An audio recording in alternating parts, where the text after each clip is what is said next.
BJP ఇవాళ అభ్యర్థులు కావాలి అంటే 600 మంది దొరుకుతారు వాళ్ళకి. అందులో ఓ 10 కోట్లు ఖర్చు పెట్టగలిగే వాళ్ళు కనీసం 100 మంది దొరుకుతారు.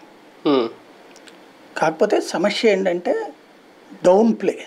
మన ఆంధ్రప్రదేశ్లో మీడియా అంతా కూడా పార్టీల వారీగా ప్రాంతీయ పార్టీల వారీగా చీలిపోయాయి. అంటే అభ్యర్థులు దొరుకుతారంటే గెలుపు గుర్రాలు ఉంటారు అందులో, ఏదో అభ్యర్థి ఇక్కడ పలానా నియోజకవర్గం పలానా అభ్యర్థి అంతేనా? నందిగం సురేష్ గెలుస్తాడని ఎవరు అనుకున్నారు? లేకపోతే కనుక ఆవిడెవరు మాధవి అనేది నార్మలే కదా వాళ్ళు, లేకపోతే మాణిక్యాలరావు. అంటే ప్రాంతీయ పార్టీలు అలా ఎఫర్ట్ పెట్టి ఫైనాన్షియల్ సపోర్ట్ చేసి కూడా గెలిపించుకుంటాయి. భారతీయ జనతా పార్టీలో ఆ పరిస్థితి ఉంటుందా? అదే మాణిక్యాలరావు అట్లాంటోడే కదా, మరి ఎట్లా గెలిచేశాడు? గోకరాజు గంగరాజు అంతకుముందు ఎవరికి తెలుసు? ఏకంగా పార్లమెంట్ సభ్యుడు. ఆయన అంటే డబ్బులు ఉన్నాయి, డబ్బులు పెట్టి హరిబాబు మావులు లెక్చరర్, ఆయన ఎక్కడి నుంచి గెలిచాడు?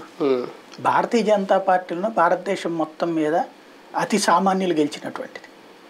చివరికి రోజు కూలీలు కూడా గెలిచారు.